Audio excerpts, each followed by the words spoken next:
Welcome to the Creating Wealth Podcast, where Kyle Curtin takes you on an extraordinary journey alongside renowned multifamily real estate sponsors and syndication experts from every corner of the United States.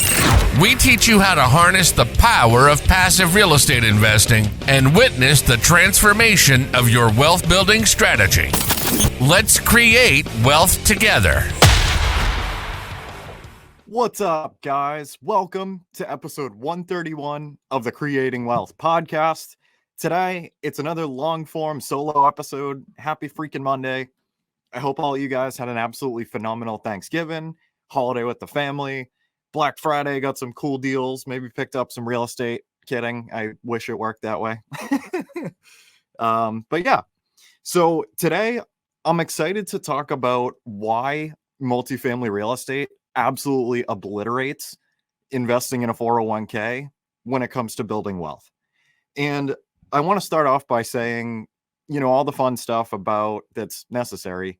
I'm not a financial advisor. I'm not a tax advisor. I'll, always talk to your advisors before you make any decisions, not responsible, like yada, yada, yada, right? This is just for entertainment. Well, some of the things that I'm going to share today, I'm going to share the pros and cons of both. Both of them absolutely have pros and cons. They're, not just swayed in one direction necessarily, in either direction. But you're definitely going to see which one I happen to favor a lot more and focus a lot more attention in, as well as probably the one that the majority of you guys are going to favor as well. So let's jump in, shall we? So what is good about your 401k, right? It's super passive. You basically just pick what you want. You allocate your funds. You have someone allocate your funds. It's extremely passive. It's not you that's out there, doing a lot of due diligence on picking stocks and looking at price to earnings ratios, looking at dividend histories over the past 50 years, like, who the next COO or VP is if they're going to hire at Coca-Cola or whatever the hell, right? That's a lot of homework. People get master's degrees and that kind of thing. And yeah, so that's one, it's something that's always, sorry, still getting over that cough from a month ago. Super passive, goes on in the background. Another pro is many employers do have an employee match, which, is pretty much free money that gets added in comparison to how much you put in and allocate towards, going towards your retirement from your W-2 checks, every other week, every week, whatever. That's always good. A nice little return as is right there. And also is that there is a very low barrier to entry. This is something that, like I mentioned, and like the vast majority of you guys know is, many employers, have 401ks or types of retirement plans and that kind of thing. So you just pretty much are probably gonna, just sign a piece of paper and they can start taking money out of your check, right? And putting it towards that. Well, those are the three pros that I came up with. It's definitely, a vehicle to build wealth over a very, very long period of time. That probably, the vast majority of America, and not sure how it is in other countries, is something that, those people, many of us are invested in one capacity or another, right? So to jump into the cons for investing dominantly in your 401k, you are at the mercy of the markets, my friends. So basically, every single day on the news, when they're showing, the biggest ticker symbols, like the biggest increases, biggest drops, by basis points, by percentages, etc. That kind of affects you. You know what I mean? And there are a bunch of others that I'm about to jump into in a moment, but there is a story that I do want to share with you that's extremely short. And I'm sure many of you guys, know of other folks that are in this particular position, unfortunately, or hopefully are not in this exact position yourself. And that being, I know of a few people that are older than, the standard 65 retirement age, right? And they don't have enough to retire. And it's kind of heartbreaking to watch because they don't have an option but to continue um continue working and that kind of thing, because the math doesn't check out. You know what I mean? After 40, 50, 60 freaking years of grinding the stone, putting all this time and work and, dollar per hours in and that kind of thing, it's not enough, and unfortunately, a lot of the government, politics, world events, market corrections and that type of thing directly impacts pretty much your entire life. If you're all in on the equities markets, and the debt markets rather. And that's a really scary thought, especially because, like I said, I have a couple people that I know of in my life in particular that are pretty close to me that are in that exact situation. And it's heartbreaking, you know what I mean? Because it's like, damn, man, like you're, you know, 68, 70 freaking years old, still putting in the time after not desiring to, because you don't have a choice, and yeah, you could bring in the the conversation of, between you and your spouse, if you're married, um, being able to kind of hold down the fort financially, together. But I'm not going to bring that into the conversation. I'm talking about on an individual basis. Um, and yeah, it's just like that scares the crap out of me, guys. I'm curious your thoughts on this. Is going all in on, a retirement account and that kind of thing, like you're literally at the mercy of the markets. So it's like if, the equities markets are extremely bullish, friggin' awesome, hopefully it lines up from when you're about to retire, get a little boost in there, and great, things are looking handsome, things are fantastic. But on the other hand, in the event that, maybe the equities markets have been riding a very slow increase or decrease, and you have a little bit of a concerning amount of money in there, or a more than gradual, like drastic decrease, and you're looking to retire at that moment, now you're in a difficult situation. And that's something that probably the vast majority of, folks in corporate America go through on a daily, weekly, monthly, yearly basis. And I'm not going to lie to you, like, I don't have data on this. This is just kind of what I see, especially from folks close to me, in the theory of it all, you know? And yeah, it's scary, it's the volatility, and it's like, now what do you do? Like, you don't have, say you're, in your 60s and looking to get out. Now you don't necessarily have another 10, 20, 30 years of W2, creating active income to be able to fill that account back up again. So like, I don't know, man. Like that's the scariest friggin' thing in the world is, I mean, one, letting the government decide, your fate in essence, um, and being in a very potentially volatile situation, generally speaking, where a lot of things can potentially go wrong at the wrong time. And now you're stuck and you know what? Like you're gonna get two jobs at freaking 70 years old. Like, no fucking way. Like you put in like half a freaking century plus of grinds in the stone, waking up at X time every day, driving through X, hours of traffic, whatever the hell, every single week, putting in the work, and now you're stuck with nothing. Unless you start, trying to roll into scratch tickets and Mega Millions, hopefully things go well. Probably not a good investment strategy. Wouldn't recommend it. But yeah, I mean, some of the other ones that I came up with were, it's an insanely slow game. I mean, anything anything good that builds wealth is takes time. You know what I mean? It's things aren't going to happen overnight, but the rate that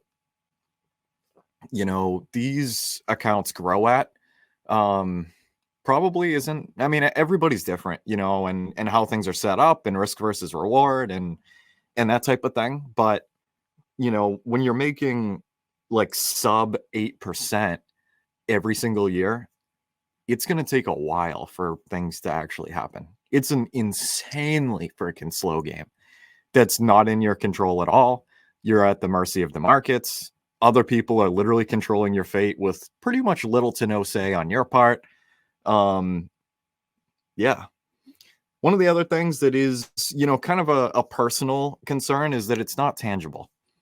And this is just a personal opinion of mine, is like, I like to be able to touch the asset. You know what I mean? So it's like, you see numbers on a screen, you see, a couple letters for ticker symbols on a screen, your quantity of shares, price to earnings ratios, dividends flowing in, getting reinvested, whatever. It's all on a screen, right?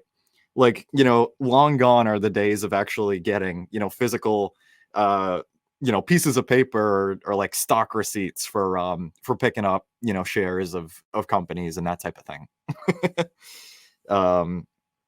So yeah. I mean, the other thing as well is, if you think about it from where you actually benefit, right?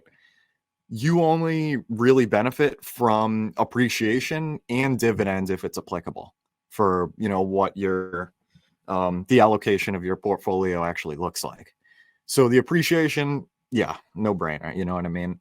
But when it comes to dividends, without going down a huge freaking rabbit hole, some companies give a lot of their, allocate a lot towards, giving dividends to their investors, have high ratios for, how much they issue, like per share and that type of thing. Other companies choose to reinvest their dividends back into the company, so the investors aren't getting anything. And I probably won't do an episode on this because it isn't really related to real estate and doesn't really benefit many people listening to this kind of thing. But basically, there's different ways of playing the game with that. And that's pretty much the two areas that you're going to benefit, is the appreciation and potentially dividends as well. And yeah. So one of the other things that I do want to mention, and I'm joking, but I'm not joking at the same time, is insider trading is highly freaking illegal. You see people on the news getting busted for it all the time and that kind of thing. Like, having a buddy that's like a, certain high up role in this company that's, tells you that, you should throw in a bunch of money before they make this decision and whatever. Insanely illegal. People get locked up for it all the time. It's a horrible idea. Don't get into that, my friends. But yeah, and I say that, keep a mental note of me saying that for probably the next maybe 10 minutes, 5 to 10 minutes. So that's basically my thoughts on the 401k, and going all in on that. I want to jump into why multifamily real estate is a bajillion times better at creating wealth, more efficiently than going all in on the equities market and kind of playing that game. So as many of you guys know, but I'm going to mention it, for those folks that might not be as versed in multifamily real estate, there are 4 benefits to owning real estate in some capacity. There's your debt pay down, the tenants that you have in your rental properties, paying down your mortgage. That's not coming out of your pocket if it's operating correctly. There's cash flow. So, basically the capital that's flowing into your property that's left over after all the expenses are paid and money is set aside, for saving up for when things go wrong. Like, that's the net capital that's left over. That's actually a profit, basically. There's appreciation, from properties around you, from, markets in general, property prices appreciate pretty much all the time, depending on the type of market cycle that you're in, and as well as the tax benefits. And I'm not going to go into tax benefits because I'm not a CPA, but there are absolutely a bunch there, to kind of help you out. So one of the other things that I am going to stress, again, this is reaching back to my personal opinion when it comes to being tangible. You can physically drive by the building that you own, or the building that, you're investing in that someone else owns, or you're, a minority shareholder in that. You can see it, you can touch it, you can take a picture with it, you can post it on Facebook. Like it's there. It's a real thing, which is always good. The other thing that's extremely cool about real estate, and I'm going to squash a self-limiting belief that the majority of people outside the industry have, when they think about investing in multifamily real estate, is that you have to be a landlord. You have to fix the 3 T's, tenants, toilets, trash, termites, or a fourth one. Like, you have to be the guy or gal that's driving out to your properties all the time, dealing with evictions, like, painting walls at 2 a.m., like, dealing with floods and the whole thing. Like, that's literally it. Like, if you want to invest in real estate and reap the benefits, you just have to be a landlord, and that's all. But that couldn't be further from the truth, my friends. And I'm excited to share that with you guys. For those of you who might not know, you can either reap the benefits from multifamily real estate as an active investor, doing, items like that as a landlord, or you can be a passive investor. And there's a couple different directions that I'm going to jump into with that. You can own your own properties. You can self-manage them. I self-manage a building in central Massachusetts with pretty low effort, because of the boots on the ground, because of the implemented systems. But yeah, the majority of, with my building that I self-manage, like, you can have, boots on the ground team, like your electricians, your, plow guys or gals, and people leasing out your units, etc., all that kind of thing. Or you can do it passively. You can hand it off to a property manager.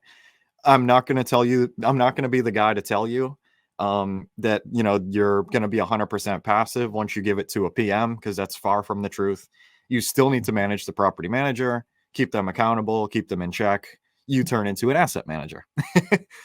You're still responsible for, determining the business plan, making decisions, and that type of thing. Right. So, yeah. So one of the other directions that you can go being a passive investor is investing with operators or investors who know what the hell they're doing. So basically you can invest in syndications, which me and our team are actively working on. We have a couple that, are in the process of being worked on, always seeking a lot of bigger assets in central and western Mass. And yeah, and basically the way that these work without, and I'll do a lot more episodes going into the details of this, extremely boiled down in the future. But essentially the way that it works is you have a syndication, right? Which is basically a whole bunch of investors that get together to take down large multifamily, self-storage and other assets that are, probably going to be a few $1,000,000, all the way up to, doing crazy, like 400 unit complexes in like Texas that are like 50 million, $100 million, whatever. And essentially what that is like all these investors get together. It's separated into 2 different groups. You have your general partners, which are, the folks like myself, other members of the team that manage the asset, property managers, or managing the property managers, raising capital, and just like basically executing the business plan that comes about. Folks that do the acquisition and the disposition, locking up the deal, negotiating terms, going through the process, etc. And then you have your limited partners on the other side, which is the closest thing to mailbox money that you can find in real estate.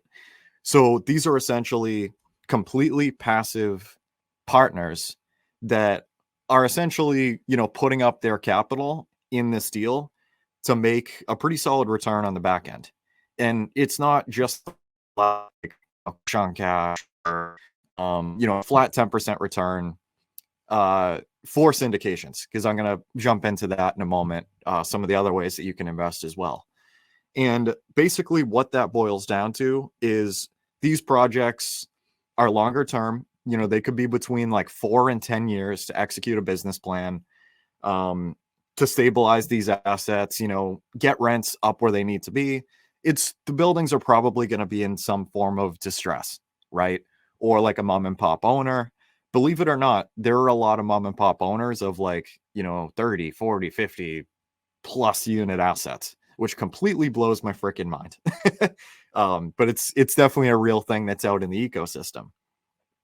And that being said, there's a lot of reasons that these buildings of these size go into distress.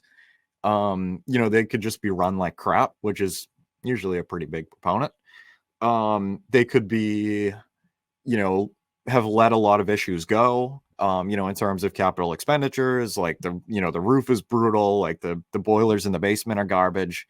The units haven't been like updated in years and years. There's 1.5 million different reasons for it, right?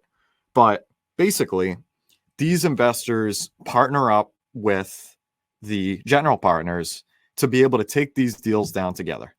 So you have your group that, finds the deal, that does due diligence, that comes up with the business plan.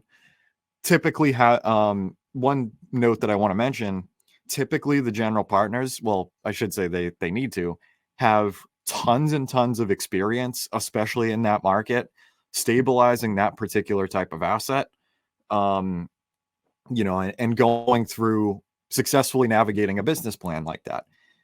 Because you need to trust the team that you're working with. It needs to be a fit for your particular investing strategy.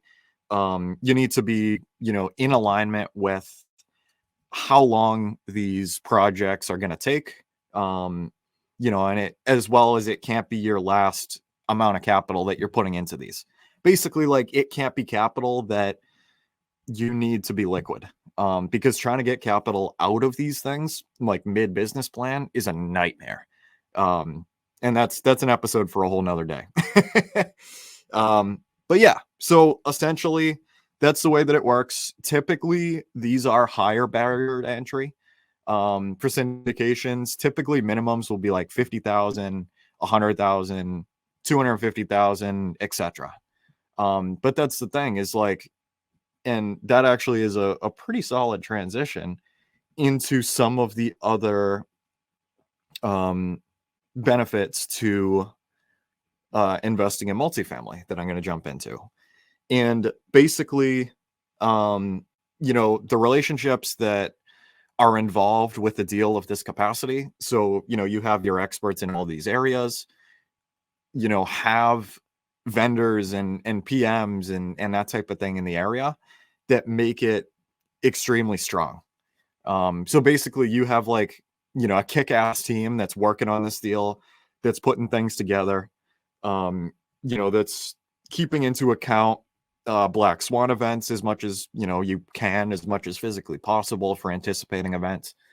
And the value of these relationships and having a very strong crew that's responsible for execution is everything, and that's the thing, is it lowers the risk significantly, especially when, these guys and gals have a pretty long track record of doing deals in the area, have a lot of very strong relationships. They've seen a lot of different things, successfully navigated a lot of different things, especially, working on commercial multifamily assets of that size, of, smaller, larger, that type of thing. Basically just being a lot more familiar, you know what I mean? So it significantly decreases your risk the stronger that the team is. Another point that I want to mention is the more units that the project is taking on, the lower the risk. So if you boil it down extremely simply, right? If you have a two-family property that you're thinking about buying, you know, if one of those tenants in that building gives you a problem and decides not to pay, if like the heat goes down, if you have like two, forced hot water boilers in there, whatever the case may be, and one of those tenants is being a pain or, can't stay there for whatever reason, now your occupancy drops down to 50. And, paying the debt on that, especially with higher interest rates, can be something that is daunting, that you're, potentially not ready for. Because when things are good, they're good. When things are not, oh boy. So yeah, so you have two tenants, one of them isn't paying for whatever reason. Now your occupancy is at 50 and you have money that you're going to have to come up with out of pocket, unless, you bought like this insane like equity deal, insane, equity focus deal. You've had the deal for a while, like, and one mortgage, one income, from the other unit pays the vast majority of the expenses, but it's probably not going to cover all of them, most of the time. But if you're working on a 50 unit deal and you're a limited partner in that, even with like a bunch of tenants not paying, that's only going to drop the occupancy down, percentage points. Like, it's not all of a sudden, basically, like, you have a lot more incomes coming in. So it's going to take a lot more for the general partners to like really be in a bad spot to cover the debt, and, like I said, if you pair this with having an absolutely kick-ass team that's putting the deal on, the chances of, you basically being in a oh shit situation, or them being in that situation rather, drops down significantly for the more units. One of the things, or actually, never mind, I'm going to get to that when I get to the cons. One of the other things that I want to mention is, unlike, putting money into your 401k, you have a lot of choice in what you invest in. You get a lot more details. You can actually talk to, or I should say, the expectation for limited partners is you should be able to, communicate very, very easily with the general partners that are putting the deal on. They should be open to you, essentially interviewing them, sitting down in a coffee shop one-on-one if you're local. If not, jumping on a Zoom call. Like, they should be open to learning a lot about you, and communicating with you on a frequent basis, that type of thing. Because when it comes to the stock market, you don't really get a whole lot of choice, my friends. I know, like, there's a retirement account that I have where, like, you can put it into different funds. Like, there's like a G fund and stuff like that. And you don't really get a whole lot of detail on where that's actually going. Like, they just say like, oh, one of them's for like international ex-US, total world equity, whatever. You have like fixed income for the bonds, debt market. You have, basically the one that's like the S&P 500 and like a total market equity with US or ex-US, that kind of thing. And that's it. Like, you just pick like, oh, well, looking to make more of a higher return, maybe take on a little bit more risk, throw some money into international, or, or whatever the case is. So you can allocate a little bit, but good luck actually finding out what's filled up in those funds, and when it comes to real estate, you physically get to choose what deals you invest in with the people that you want to work with, what people you don't want to work with, what markets or states that you want to avoid. You can make a decision on, like, being pro, and not getting into politics, but, being a pro red state or a pro blue state, like avoiding one or the other for investment purposes. That's an episode for another day. Like, you get to choose like what the deal is. There's going to be a pitch deck that, syndicators send out that have the projections, that have the purchase price, that have the debt, that have the sources and uses to show how all the money is being allocated, towards the purchase, and what the split is between, your general partners and your limited partners. If there's a preferred return, what that is and why. Like, it's going to go through the whole business plan. You know what I mean? So, like, you can choose if that's something that you want to, join and invest alongside, the guys or gals with. You know what I mean? So it's like you're not just throwing money and, a pretty reasonable amount of capital into something and not knowing anything about it. You know what I mean? Which, not to ruffle some feathers, but I don't know if you can really do that when it comes to the equities markets, especially, being very, very bullish on just, a retirement account of sorts. Yeah, I mean, you can judge the valuations.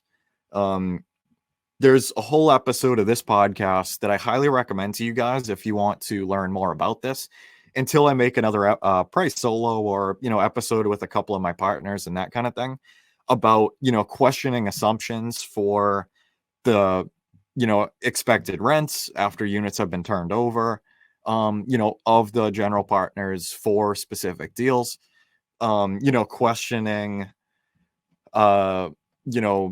cap rates, like what they're going in at versus what they're looking to exit at, and why. Like, is that conservative? Is that, relatively risky? Like, do you think the numbers are too tight? Like, you can question a whole lot of things. And that episode for, having basically a ton of questions that are key to ask general partners before you jump into a deal. Look up my podcast. Actually, I'll throw it in the description, with Sandhya Seshadri. She is an absolutely killer GP and LP in a lot of deals from Dallas Fort Worth. And she literally like lit up the show with so many different beautiful points, of items to ask sponsors. Because like, you want to know basically the goal here, from a legal standpoint. The SEC, this is a heavily regulated part of the industry, and that type of thing. As well as from a moral standpoint, you need to know what the hell you're investing in and make an educated decision on your part. Do not, just throw 50K at a deal and some random bumfuck, market in like another part of the country and, not really know what the hell's going on. That's a recipe for disaster for a lot of different reasons.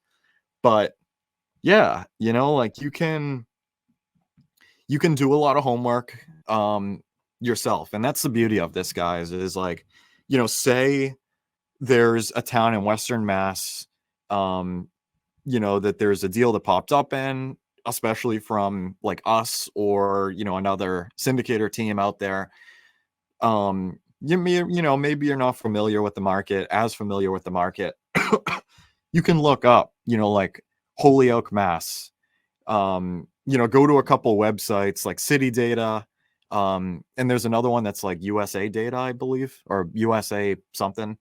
It's slipping my mind at the moment. I apologize, but I'll link those down below as well to be able to get a lot of data. The census, that's another one that's phenomenal for, looking at, demographic data, looking at area income, median area income, looking at trends for multifamily, for housing, for the number of units in a market, for the number of units that's been built, that's trailing over the past X amount of years.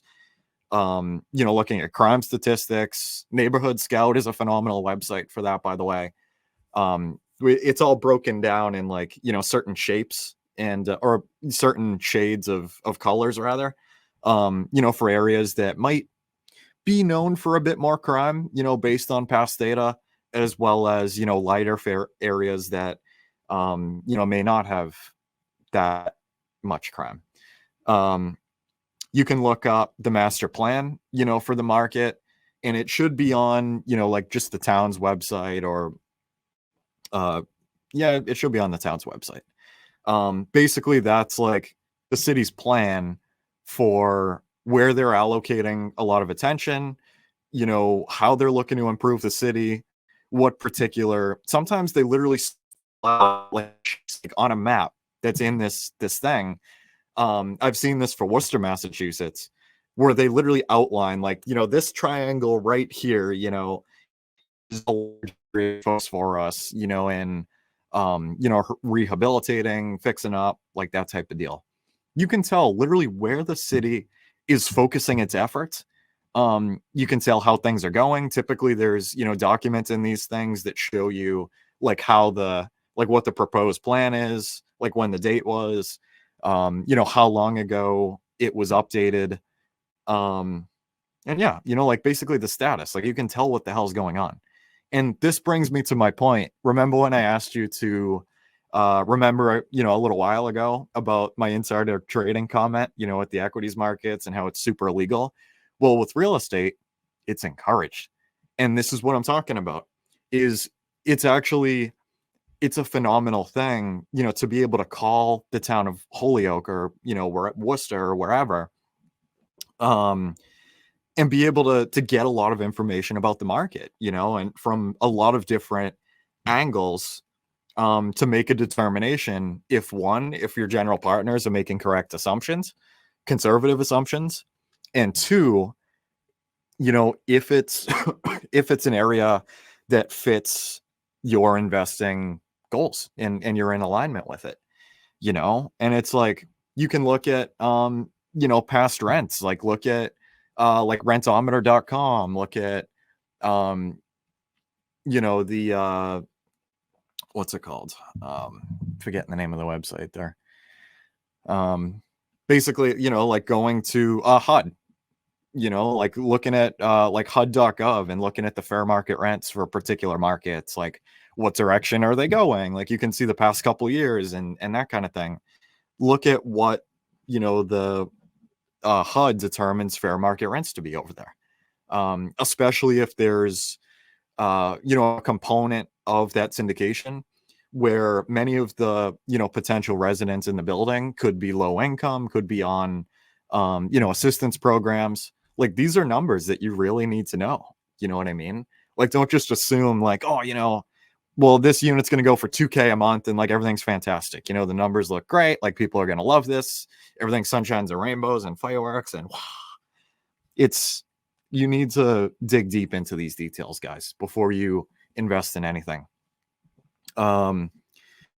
Yeah, so that's encouraged. I mean, as well as looking at other things that you want to look at as well are jumping into looking at the top employers for the area, how many employees they have, like their histories of being there.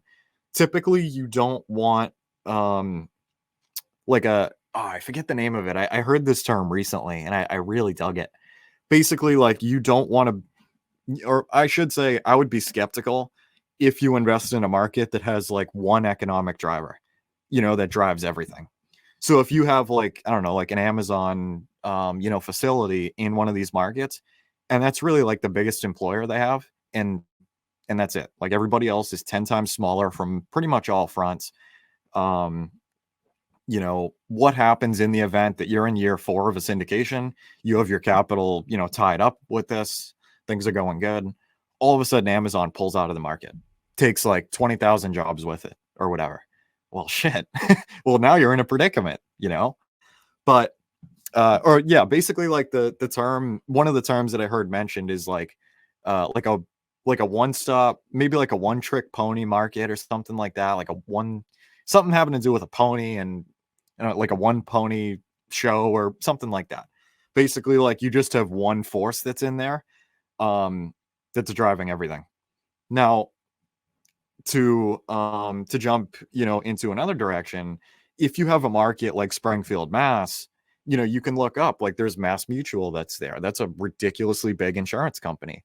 And there's multiple others that, have a lot of employees that are, there's a government contract out there. There's a lot of things going on, in terms of economic drivers.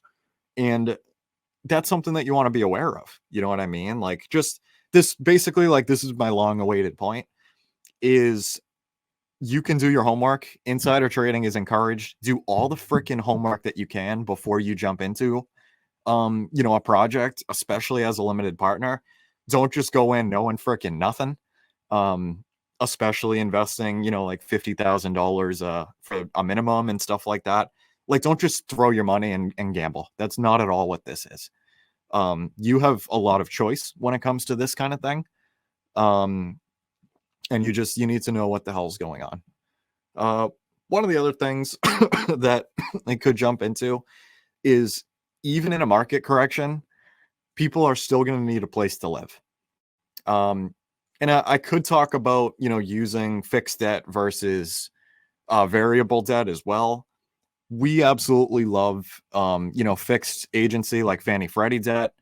I mean, obviously, if the units are very distressed, the banks might not like that. You might have to use some sort of bridge, some sort of loan where they're comfortable with you basically taking on a crap hole project for a little bit, and then eventually, getting the rents up, driving up the debt service coverage ratio to what the conventional banks are looking for, and basically, refinancing into a regular program. I'm not going to get into that much because I want to keep this episode pretty simple, but yeah, so especially if you have fixed debt, what that payment's going to be every month. It's not, like a home equity line or, some of these other forms of financing where, it's variable. And maybe if interest rates go buck wild like they have over the past 3 years. I'm recording this in November of 2023. And that's an area where a lot of syndicators over the past few years didn't take that into account, because in 2021, I bought my 3-family in Central Mass in Leominster for a 2.6% fixed interest rate. And now the rates go for freaking, just under 7. So it's nobody anticipated a 3x jump, or between a 2 and 3x jump for rates, So there were a lot of syndicators out there that, we're like, damn, man, at these interest rates, this building looks phenomenal. Let's jump in, do this crazy syndication. Everything's friggin' great. Jumped in with bridge debt or another form of variable debt. And now they're in trouble because you have,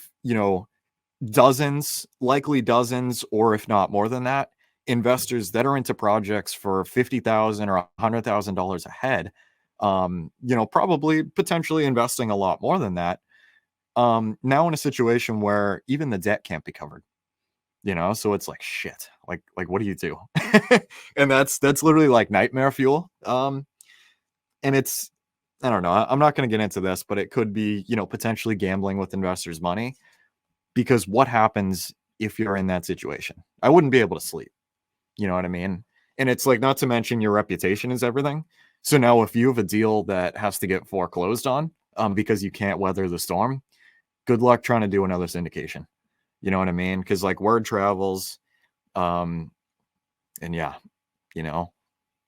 so yeah, I mean, it's it's one of those things where even in a market correction, people are still going to need a place to live. And it's not you're investing in some crazy startup, where all of a sudden, your numbers might drop to 0 and be like, oh shit, now what,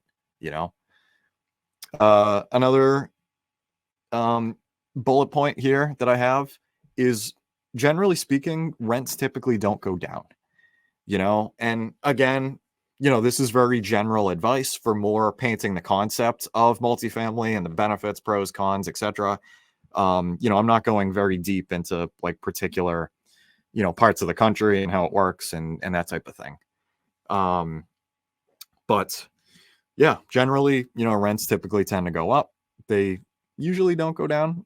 So your rents on day 1 or year 1 of the project hopefully aren't going to be less than they are in year 7, because you might have a huge freaking problem. Property values, again, without jumping into too much detail, typically always tend to go up as well. Obviously, markets are cyclical. There are periods of, appreciative abundance, if you will, where property values are going off the charts, like buyers are going crazy, things are going absolutely awesome. And then there's times 2008 where things go absolutely kaput, and you're in trouble. But typically these values tend to go higher. I already talked about the higher unit count decreases your risk. A metric to keep in mind too is like your break-even occupancy. And this is something that you should always ask your sponsors or your general partners. They can also be called sponsors, by the way. So if I kind of refer to both, I'm not trying to confuse you there. But basically, this is a metric to ask them about. It should be on their pitch deck as well, more than likely. But if not, just fire the question. Be like, hey, like, what would it take to break even on our debt? And other expenses and that type of thing. Hopefully the number is going to be like drastically freaking crazy, where it would take like, 3 world wars, like a crazy, like the moon, like exploding, like, lots of like super black swan events, to even get remotely close to that point. Cause if that spread isn't much, and it might take a decent amount, or a little amount rather, relatively speaking, to hit the break-even occupancy, I would take that into account. When you go through your risk versus reward analysis, before investing in these types of projects. Yeah, I mean, again, like I mentioned, guys, there are many different ways to skin the cat. This was just a very general episode on, kind of comparing just investing in your retirement account as your dominant source of creating wealth versus investing in multifamily real estate. You can be a landlord, you can do that, you can self-manage, you can be extremely passive on the other end of the spectrum, investing in other people's projects. Oh, that was something I did want to stem on real quick. So when it comes to syndications, like I mentioned, it could be like a 4 to 10 year hold period, probably a refinance in there somewhere around year 4, year 5. You're more than likely going to be illiquid for pretty much the whole time that deal is going on. So if you have, 50K in, 100K in, it's going to be insanely difficult to get that out. So keep that into account. Don't invest your last $50,000, $100,000 into a deal. Don't invest your oh shit fund into a deal like this, because that could put you in a very oh shit situation relatively quickly, because you can't access that capital because it's tied up in a deal. Another area that you could do, and these are things that our team does as well, is shorter term projects. So that this could be, through promissory notes, like just investing like, 25,000, 50,000, 100,000, few 100K, whatever, into shorter term projects for, 12, 24 months. And it could be like a fixed interest rate, so it could be a promissory note for like 10%. I've done one of these with one of our partners that we do in the past. I leveraged a home equity line, which is a whole different episode. I'm coming up with like a ton of like really small content while I'm talking. I'm excited. I'm trying to remember it all. But yeah, so it could just be like a debt instrument where you invest 50K for a 10% return. You'll get it back in a year type of thing. And obviously it depends on the project and, that type of thing, that's another way that you can invest passively, where your capital might only be tied up for a year or 2 years, whatever, instead of having a 4 to 7 year time where you're illiquid on that capital. And that's good too. People are happy with that. Generally speaking, the stock market returns like 8% annually, or it might be the S&P 500. But with real estate, even in a very passive role where you're essentially doing the same thing, you're just allocating the money differently, maybe you could break, 10, 11, 12%. It's a very real possibility. And side note, if you want to learn more about, potentially investing in a deal with us, or, what we have going on, what we have coming down the pipeline, taking a look at our history, getting to know us, whatever, I'd love to talk to you guys. Shoot me an email at kyle@creatingwealth.com. That's KYLE at KCREatingwealth.com. I'd love to sit down with you. I'll go and grab coffee with you, like, dinner, whatever, like, jump on a Zoom call if you're in another. And yeah, like just, figure out best ways to potentially work your investment goals, that type of thing. See if we could be a fit for each other. Maybe, maybe not. Everything's cool, like no stress or anything. Reach out. I'd love to talk to you. So to jump into the very small list of the cons of multifamily, it is a higher barrier to entry. Like I mentioned, it's with a syndication. Sorry. With a syndication, you're probably going to be investing 50,000 plus into a deal. You could invest smaller amounts through like crowdfunding sites and that kind of thing. I don't know much about that. I don't really dabble in that kind of thing. But yeah, you know what I mean? There's a lot of different ways to skin the cat with something like that. It does take a bit more money to put up. You could, joint venture with, someone like our team and do a deal together. It could be a JV, but you're just like a debt partner, like a silent partner rather. And you have a promissory note for X percent. There's a lot of different ways to do it, guys. One of the other cons, depending on how you look at it, is it should take more time to do research, to, learn about these types of things. And this is one of the things that I'm really focusing on with the podcast, is trying to teach as many of you guys as possible the intricacies of multifamily real estate in general, but more on, the large apartment side, because it's really friggin' complicated, or I should say it's as complicated as you make it.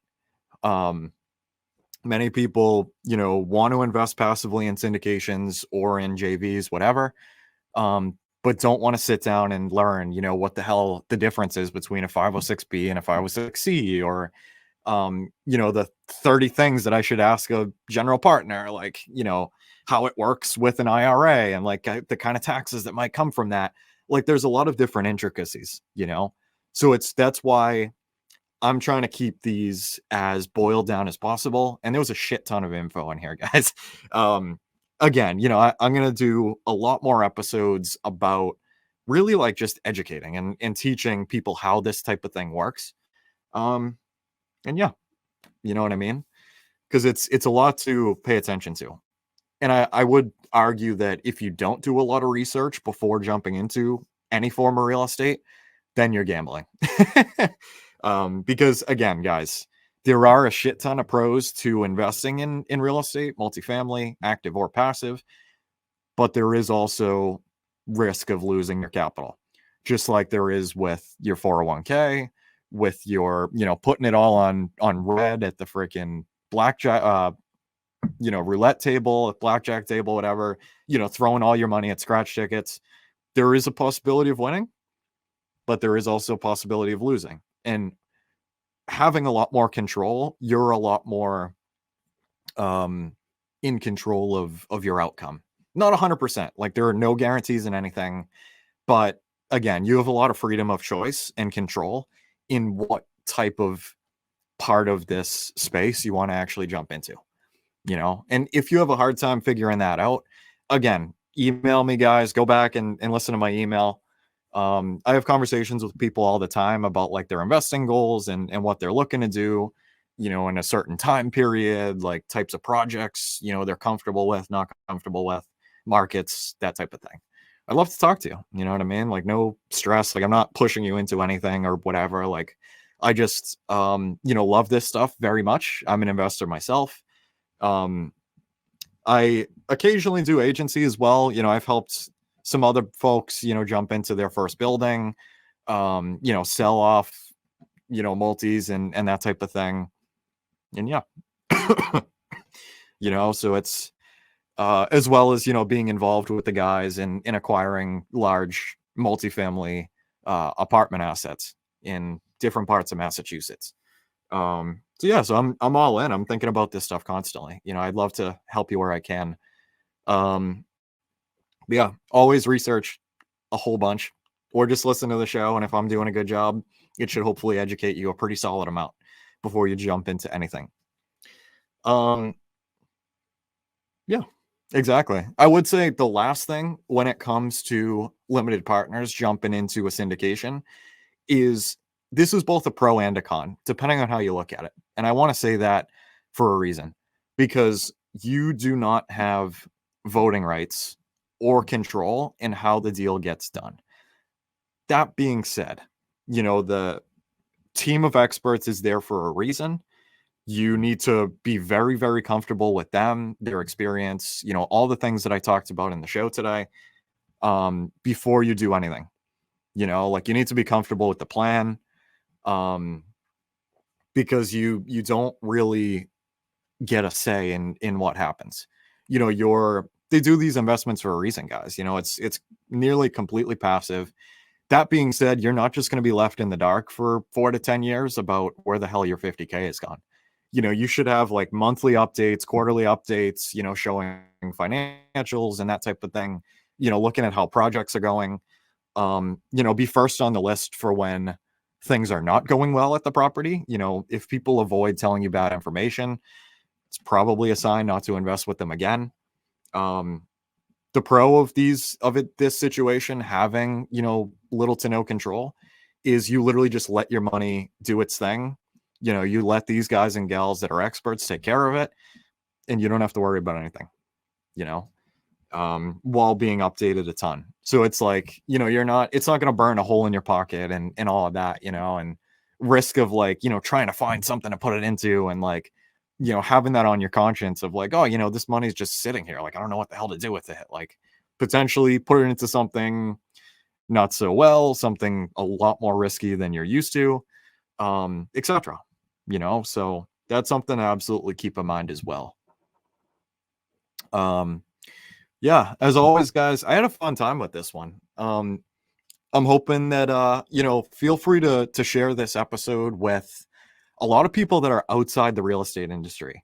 For many of you guys listening, this is a real estate investing show, a multifamily show.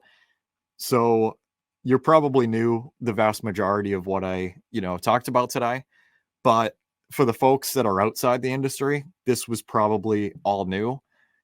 Feel free to share this with people that, maybe want to change things up, you know what I mean? And have a conversation. Again, I'd love to talk with whoever about this, but, if so, please feel free to leave a rating and a review on the show. Trying to push these helpful messages, this education to a lot of other folks out there, and, help people use real estate to achieve financial freedom and abundance and all that fun stuff. And yeah, feel free to reach out, guys. I will talk to you in the next one. Have a great day, my friends. Goodbye. That's a wrap for today's episode. We want to thank you for being a valued listener of the Creating Wealth Podcast. Make sure to visit www.creatingwealth.com to connect with us. Dive into our ever-expanding library of informative blogs. Get access to our private investor portal and explore a wide range of additional valuable resources. Stay tuned for our next episode as we continue to create wealth together.